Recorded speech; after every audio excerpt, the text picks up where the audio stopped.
The chains and the whisper of the market was alive with noise. Merchants shouted over each other, trying to sell spices, weapons, and strange alien animals. People of different species moved through the crowded streets, bargaining, laughing, arguing. Above the noise, metallic sound of chains clinking cut through the air. Daniel moved slowly through the crowd, keeping his head low. He wasn't here for pleasure. He wasn't here for business either. He was just passing through, looking for supplies before leaving this dusty moon behind. But the noise of the chains made him turn his head. Down a narrow side lane, there was a small wooden stage. On it, a line of alien slaves stood. Some were tall and thin, others small and trembling. All had their wrists bound in iron cuffs. A loud man in a dirty vest stood in front, shouting prices to the buyers. Daniel almost turned away. He hated slave markets, but they were common in this part of the galaxy. There was nothing he could do about it. But then something made him stop. She was standing at the far end of the line. A young alien woman, slim and graceful, her skin a pale shade of silver, like moonlight. Her hair fell in messy strands over her face, and her wrists were tied in rough chains. She was barefoot, her clothes nothing more than torn fabric. The crowd didn't seem to care about her. They were bidding on others, stronger ones, bigger. Once the auctioneer called her useless, saying she was stubborn and would not obey orders. A waste of credits. He laughed, trying to move on. But Daniel noticed something strange. She wasn't looking down at the ground like the others. Her head was lifted slightly, her eyes scanning the crowd. They were sharp, alert to alert. For someone who had given up hope. And then it happened. For the briefest second, her eyes met his. And in that moment, Daniel felt something strange, like she was looking straight through him. Before he could move, she spoke. Just one short whisper in a language he didn't understand. Her lips moved carefully, as if she didn't want anyone else to hear. The sound was almost lost under the shouts of the crowd. Then, just as quickly, she looked away, pretending to be just another broken slave. Daniel frowned. What had she said? Why him? He tried to shake it off, telling himself he didn't care. But his feet wouldn't move. The auctioneer pushed her forward next. This one? Weak, thin, won't cook, won't clean. But I'll sell her cheap. Anyone? Anyone? No one raised their hand. The man shrugged, ready to drag her off the stage. She kept her eyes on the ground now, as if nothing had happened. But Daniel couldn't stop staring. Against his better judgment, he stepped forward. How much? He asked. The crowd turned to look at him. Some smirked, a few laughed. The auctioneer blinked, then gave a number so low Daniel almost thought he had heard wrong. She really was considered worthless. Daniel reached into his pocket and handed over the credits without another word. The auctioneer grinned, shoving the woman toward him. She's yours now, human. Don't come crying to me when she bites. Daniel took hold of the chain, but gently. The woman didn't resist, didn't speak. She simply walked beside him as he led her out of the market. They walked in silence for a while, away from the noise and smell of the slave stalls. Daniel could feel people's eyes on them, but he ignored it. When they were far enough from the crowd, he stopped and turned to her. "What's your name?" he asked. For a moment, she didn't answer. Her eyes scanned the street behind him, as if checking for someone. Then, very softly, she spoke. "Solara?" Daniel nodded. "All right, Solara. I don't know why you're here or what you said back." There, but before he could finish, she looked at him again, and this time her voice was sharper. "You will," she said. Daniel blinked. "What?" But she only turned her head away, as if she had never spoken. They started walking again, and yet Daniel couldn't shake the feeling that he had just stepped into something far bigger than himself. He didn't know who Solara really was, but, deep inside, a thought whispered to him, she is not what they say she is. Asterisk the price of curiosity. Daniel didn't plan to keep her for long. In his mind, freeing her from the market was just a small act of kindness before he left this place. Would give her food, maybe some credits, and let her go wherever she wanted. That was it. But as they walked through the dusty streets toward his small ship, the air around them felt tense. Solara didn't speak. She moved quietly, her steps soundless on the ground. Her eyes, however, were never still. They flicked from alley to alley, corner to corner, like she was expecting someone to follow. Daniel kept glancing at her. The chains on her wrists made him uneasy. He stopped by a quiet repair shop and borrowed a small cutter from the owner. Hold still, he said. The metal cuffs hissed and sparked before falling to the ground. She rubbed her wrists slowly, not looking at him, but he noticed the faint red marks where the iron had bitten into her skin. You're free now, Daniel said, handing her a small bottle of water. Go wherever you need to. She took the bottle but didn't drink. You think it's that simple? She asked quietly. Daniel frowned. I just paid for you so no one else could keep you in chains. That's all. You can walk away right now. Her lips curved into the faintest, almost bitter smile. If I walk away now, you will be dead by nightfall. Daniel stared at her. What are you talking about? Before she could answer, a voice called out from behind. Hey, human. Daniel turned to see a thick-set alien man, the same one who had been at the market earlier.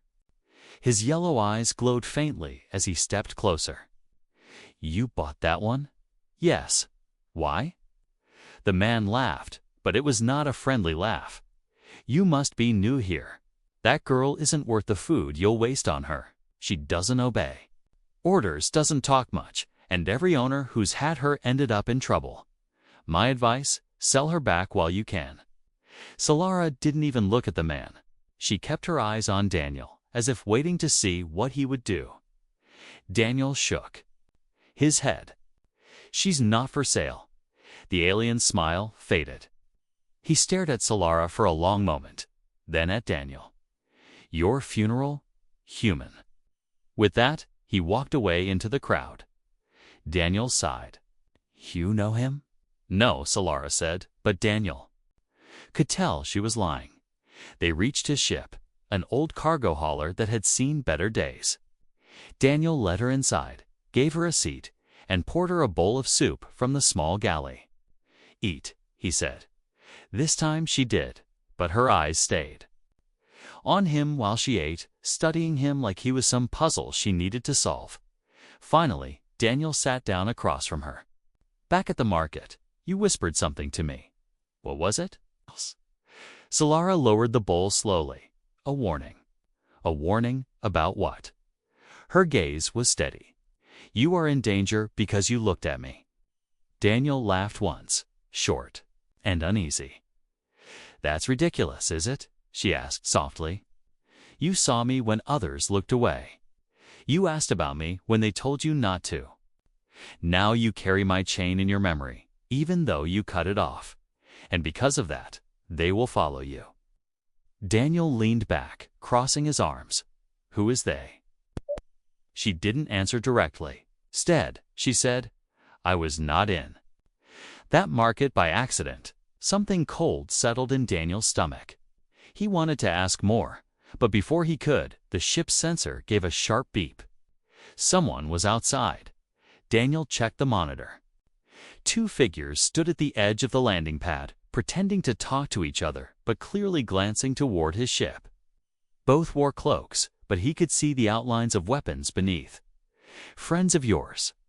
He asked. Solara stood and looked at the screen. Her face didn't change, but her voice dropped low. No, hunters. Daniel turned back to her. Hunters. As in they will kill you to take me back, she finished. The sensor beeped. Again, a third figure joined the other two. They started walking toward the ship. Daniel's hand moved to the small blaster at his side. "Why didn't you tell me sooner?" "You didn't ask," she said simply. Then, with a strange calm, she added, "If you open the hatch now, you will not survive the first shot." Daniel stared at her. She wasn't afraid, not like a normal runaway would be. Instead, she was watching him, almost as if she was deciding. Something about him. He didn't know why, but he believed her. And for the first time since he'd stepped into that market, Daniel realized he might have bought more than just trouble. He might have bought himself a place in someone else's.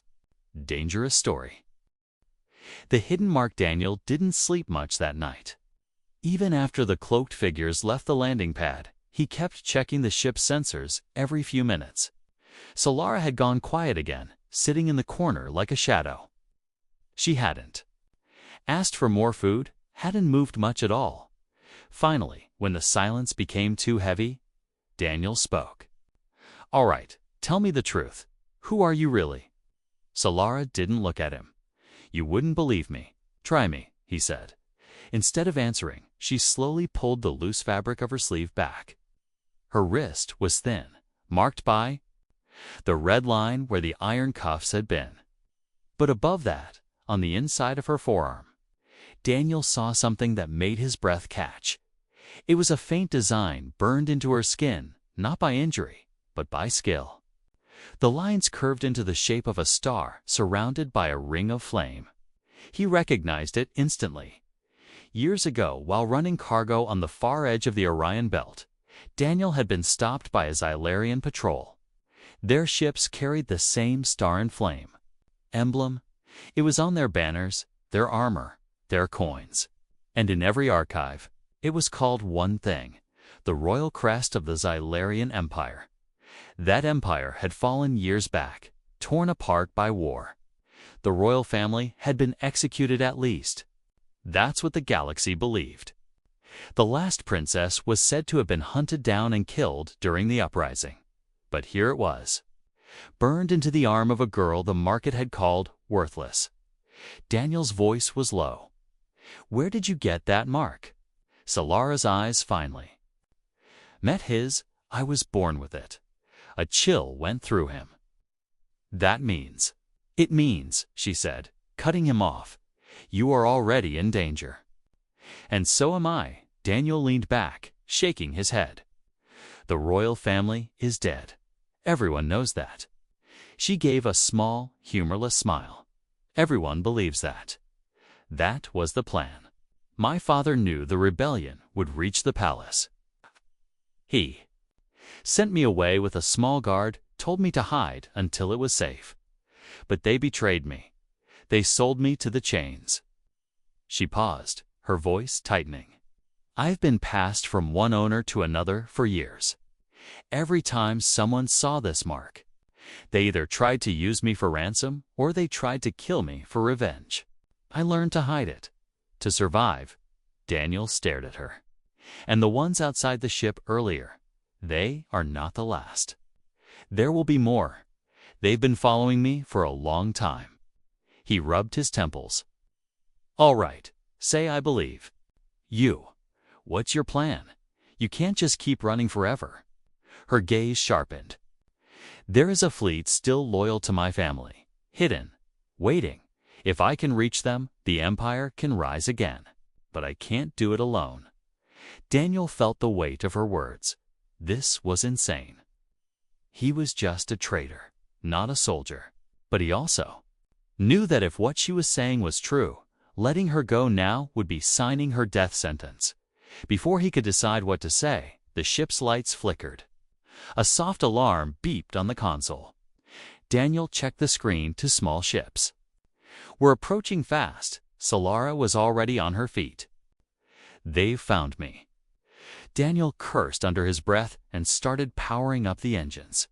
"We can outrun them." Solara stepped closer, her voice urgent. "No, you need to hear me first. If you're going to keep me on this ship, you must understand this is no simple rescue. Once you choose to help me, there is no turning back. You'll be hunted across every system that remembers the Empire. And if we fail, we'll die." Daniel looked at her, then at the approaching ships.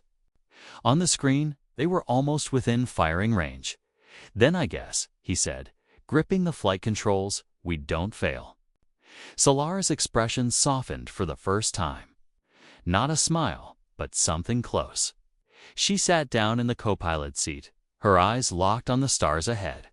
The engines roared, and the ship shot forward into the dark. Daniel didn't know what lay ahead, but one thing was certain. This was no longer about freeing a stranger from chains. This was about keeping her alive long enough to find out why the galaxy had been told she was dead, and in his gut, Daniel had the strange feeling that the truth would be far more dangerous than he could imagine. The assassins in the dark there. Stars outside the cockpit blurred into long streaks of light as Daniel's ship entered hyperspace. The sudden quiet should have felt safe, but instead it felt like the calm before a storm. Solara sat in the co-pilot seat, her posture straight and still. Her eyes didn't leave the navigation screen, as if she was memorizing every detail of the route. Daniel finally broke the silence. "We should be in the clear for a few hours." Her voice was flat. "They will still find us." Daniel frowned. "How can you be so sure?" Solara glanced at him, her silver eyes cold. "Because they've done it before, again and again. It doesn't matter how far I run, they always follow. And when they catch me, don't make the same mistake." Twice, Daniel didn't press her. Something about the way she said it made him think she had seen enough death for 10 lifetimes. After a few hours, he'd set the ship down on a small forest moon to refuel and rest. It was quiet, with no settlements nearby perfect for hiding. Or so he thought. They made camp just outside the ship. The forest air was cool, and the sound of night insects filled the space between their few words. Solara sat across the fire from him, her hands wrapped around a small cup of tea. She looked calm, but Daniel noticed her eyes flicking to the shadows between the trees. It happened so fast. Daniel barely had time to react. A faint click echoed from the darkness, followed by a sharp streak of red light plasma fire. The bolt hit the log beside him, exploding into sparks. "Down," Solara hissed, grabbing his arm and pulling him flat to the ground. Another shot zipped past, close enough for him to feel the heat on his cheek. Daniel rolled, grabbing his blaster, but Solara was already moving. She crouched low, scanning the tree-line dot from the shadows. 3 figures emerged. They were dressed in black armor that reflected no light, masks covering their faces. They moved with precision, too smooth to be common bounty hunters. Daniel aimed. But before he could fire, Solara spoke. Her voice changed lower, sharper, full of command. It wasn't pleading, it was an order. The assassins froze for just a moment, turning toward her. They spoke back in the same language, their tones tense. Daniel couldn't understand the words, but he understood the tension. Whoever these men were, they knew her. They had once stood before her in loyalty or in fear. One assassin stepped forward, his weapon still raised. He said something short, almost like a warning. Solara's reply was a single word, spoken with such force that it made the man flinch. Then everything exploded into chaos. The first assassin fired at Daniel, forcing him to dive behind a fallen tree. Solara moved faster than he thought possible, sweeping her arm through the air. A sudden burst of heat and pressure knocked the assassin's aim wide. The plasma bolt seared harmlessly into the dirt. Daniel fired back, hitting one attacker in the leg. The man fell, but the other 2 split, moving to flank them. Solara ducked low, her hand brushing the ground. A pulse of energy rippled outward from her touch, kicking up dirt and leaves. The 2 standing assassins staggered, their balance thrown off. "Run!" Daniel shouted, grabbing her arm. But Solara shook her head. "If we run, they will follow. If they follow, They will never stop. Another bolt screamed past them, close enough to singe her hair. Daniel swore under his breath. Then what's your plan? Her eyes locked with his. My plan is to remind them who I am. Before Daniel could ask what she meant, Solara stood, stepping into the open. The assassins hesitated, as if uncertain whether to shoot. She raised her hand slowly. Palm out. A thin circle of light formed in the air, spinning faster and faster until it became a glowing ring. Daniel's jaw tightened. He had never seen technology or power like this. The ring pulsed, and a shockwave blasted outward. The standing assassins were thrown backward, their weapons flying from their hands. Even the one Daniel had wounded scrambled away, fear clear in his movements. Solara stepped forward, speaking to them in that same commanding tone.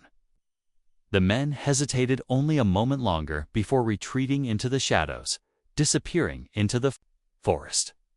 The night was silent again, except for the sound of Daniel's heavy breathing. He stared at her. What was that? Solara looked at him, her expression unreadable. The reason they fear me. The reason they want me dead. Daniel felt a chill. Not from fear, but from understanding he wasn't just protecting someone important. He was protecting someone powerful, and now the galaxy would know she was no longer hiding. The truth of the fallen crowned the forest was quiet again, but Daniel didn't lower his weapon right away. His ears were still ringing from the fight. Across from him, Solara stood perfectly still, watching the shadows where the assassins had vanished.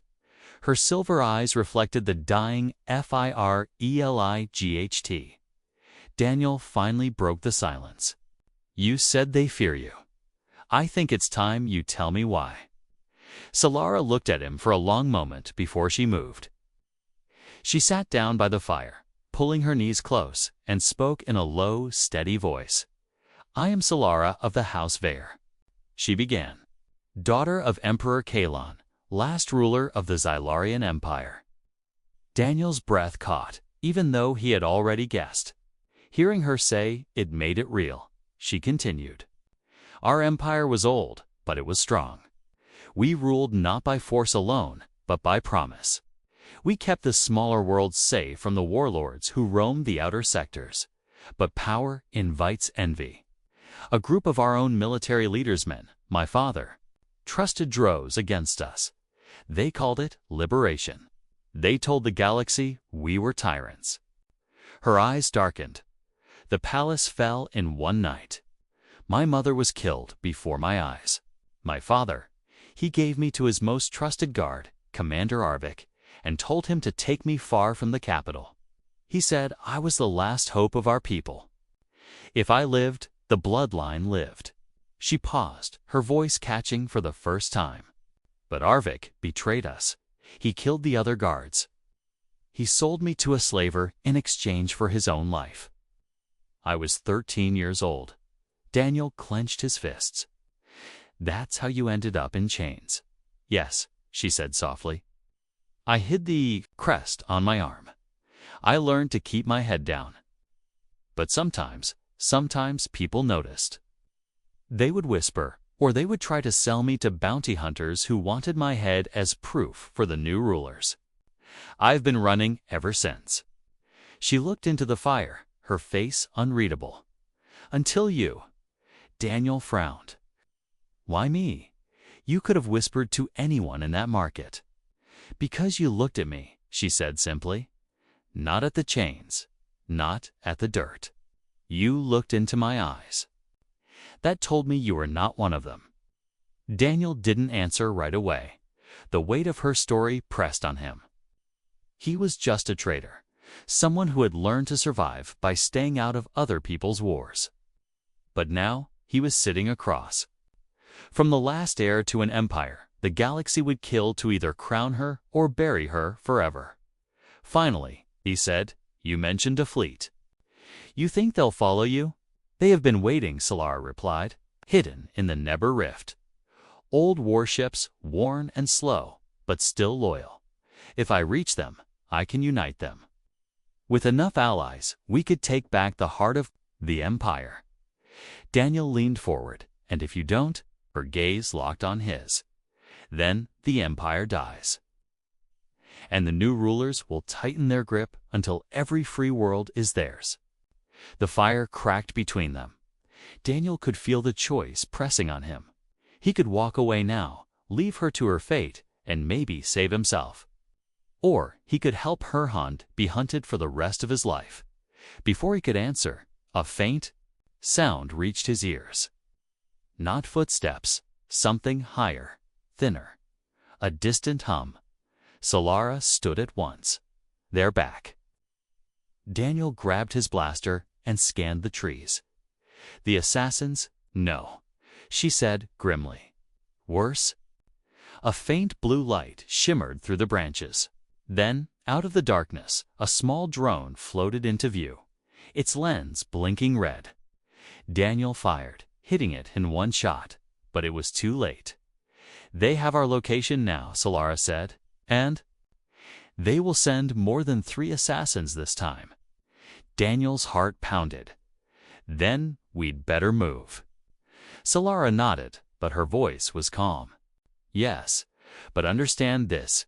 You keep helping me. You are no longer just a traitor. You will be a traitor to the new regime. There will be no safe ports for you, no hiding. Are you ready for that? Daniel looked at her, at the faint royal crest on her arm, and thought about the market where he had first seen her. The people there had called her worthless. But now he knew the truth. She carried an entire people's hope on her shoulders. He holstered his blaster. Let's go find your fleet. Solara's expression softened. It wasn't quite a smile. But there was something like respect in her eyes. They moved quickly back to the ship, the forest closing behind them like a curtain. Above, the night sky shimmered with distant stars. Now somewhere out there, an empire waited for its lost princess to return. Asterisk the escape through fire. The forest moon was still dark when Daniel's ship roared to life. The engines hummed low at first, then climbed to a sharp whine as power surged through the old hauler. Solara moved quickly beside him, strapping herself into the co-pilot seat. They won't take long to get here, she said, her eyes scanning the sensors. When the drone doesn't report back, they'll send strike teams. Daniel kept his hands steady on the controls. Let's hope we're gone before they arrive. But the hope didn't last. The radar blinked red for ships closing in fast from the far side of the moon. They're already here, Solara said grimly. Daniel cursed under his breath and threw the throttle forward. The ship lifted, trees bending under the thrust. But before they could break the upper atmosphere, a bright streak of plasma shot past the cockpit. They're firing at us. Daniel shouted. Solara didn't flinch. They want us alive. For now. Another blast hit the ground to their left, sending a wave of fire through the forest. The heat shimmered across the hull. Daniel gritted his teeth and banked hard to the right, weaving through the narrow gaps between tall spires of rock. They're hurting us, Solara said, her voice calm but sharp, trying to push us toward the net. What net? She tapped the sensor screen. A faint blue circle flickered. Into view a blockade field projected between 2 of the enemy ships. If they flew into it, the ship's systems would shut down instantly, leaving them floating helpless. Daniel's mind raced. We can't go through it, and we can't outrun them in this crate. Solara's eyes met his. Then we burn through them. Before he could argue, she unstrapped herself and moved to the center of the cockpit. She pressed her palm flat against the floor, closing her eyes. The lights in the cabin flickered, and a strange vibration ran through the ship. Daniel glanced around, alarmed. What are you doing? Giving you a weapon, she said. Outside, the air around the ship began to shimmer like heat waves. Then, in a sudden flash, arcs of energy danced across the hull.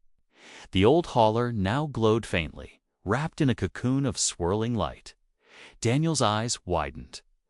That's a shield. More than a shield, Solara said. Aim for. Their lead ship, Daniel didn't waste time. He pushed the ship straight toward the enemy vessel. The pursuing fighters opened fire, but the bolts splashed harmlessly against the shimmering barrier. When they closed the distance, Solara lifted. Her hand, the glowing cocoon, pulsed outward, releasing a shockwave that slammed into the lead ship. Its engines flared, then died completely, sending it spiraling toward the moon's surface. The remaining ships broke formation, scattering to avoid the same fate. Daniel seized the moment, cutting hard toward the edge of the blockade field. There, regrouping, Solara warned. I only need 30 seconds, Daniel said, hands flying over the controls. But the enemy wasn't going to give him that time. One of the fighters swooped low, skimming the tree line, and loosed a barrage of plasma toward their tail. The shield flared bright, but Daniel could feel the ship shudder under the impact. Solara steadied herself, closing her eyes again. This time, the shield didn't just glow, stretched forward into a sharp point. Daniel's eyes lit with understanding. A spear, huh? Use it, she said simply. He banked hard, bringing the pointed energy field straight into the path of the low-flying fighter. The two ships met head-on for a split second, then the enemy vessel split apart in a burst of fire, falling in pieces toward the ground.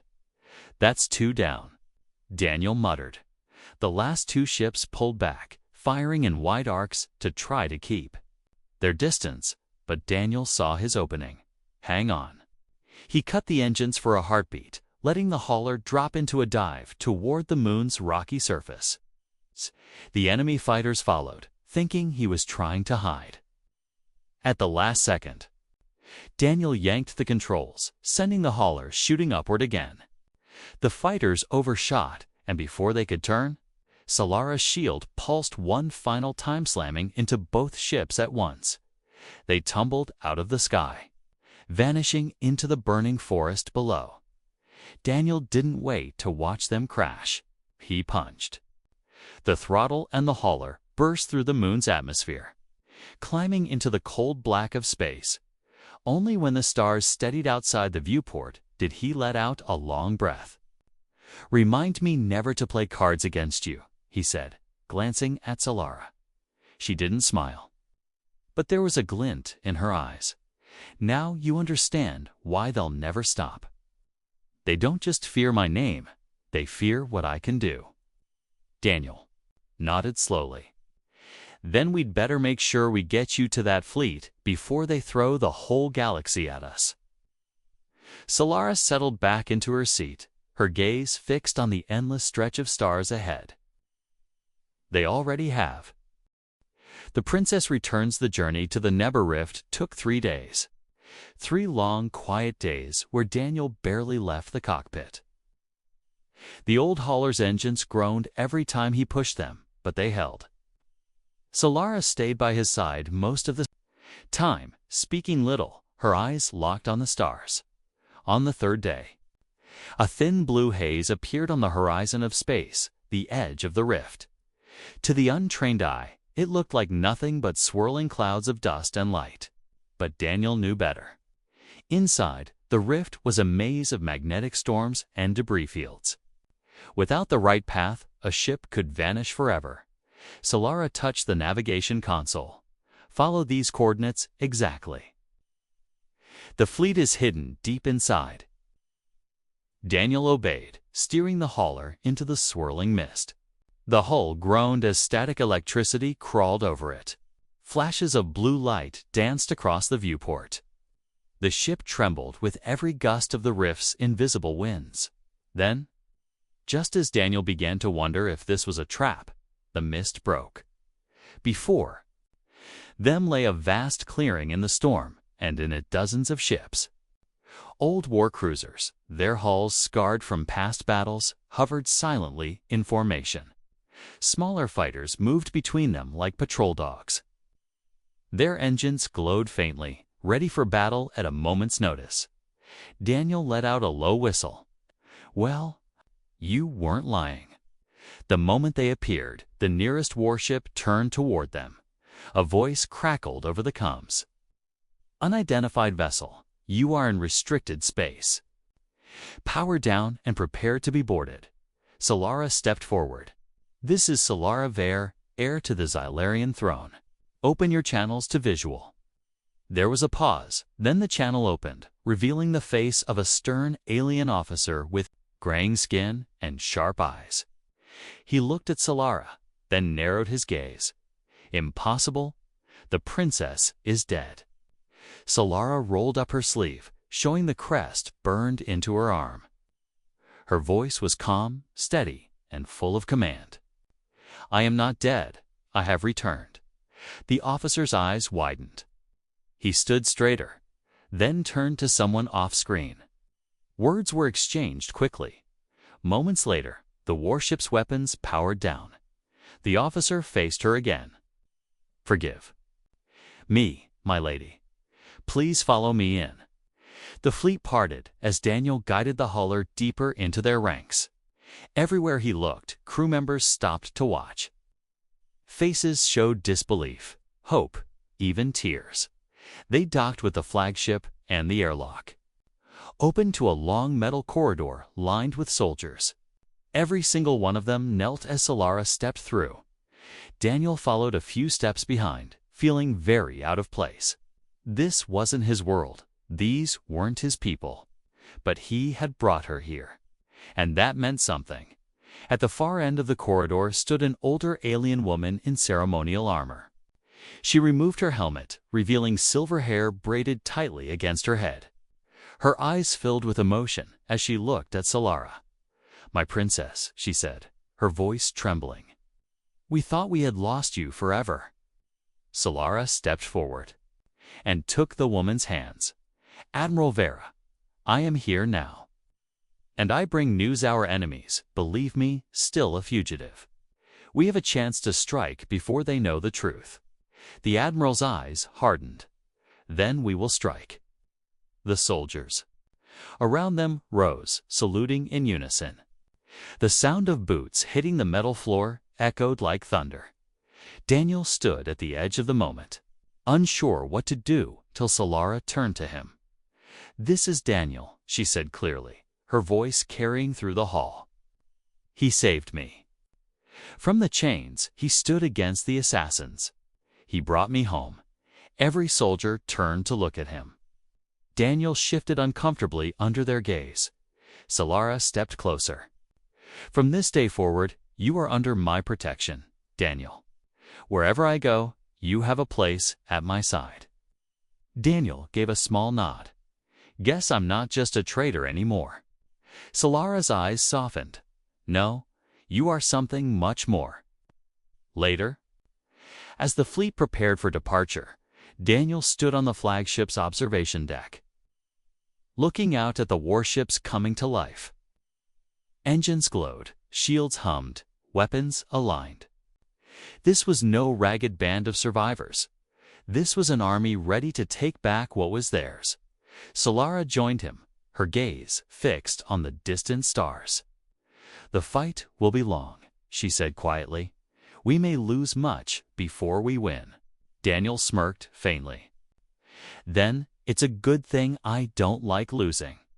For the first time since he'd met her, Solara smiled a real smile. Then we begin. And as the fleet surged forward into the rift, Daniel realized the truth. His life had changed. The moment he'd stopped in that market, he had thought he was buying the freedom of one forgotten slave. Instead, he had found the key to a lost empire, the beginning of a war that would change the galaxy forever.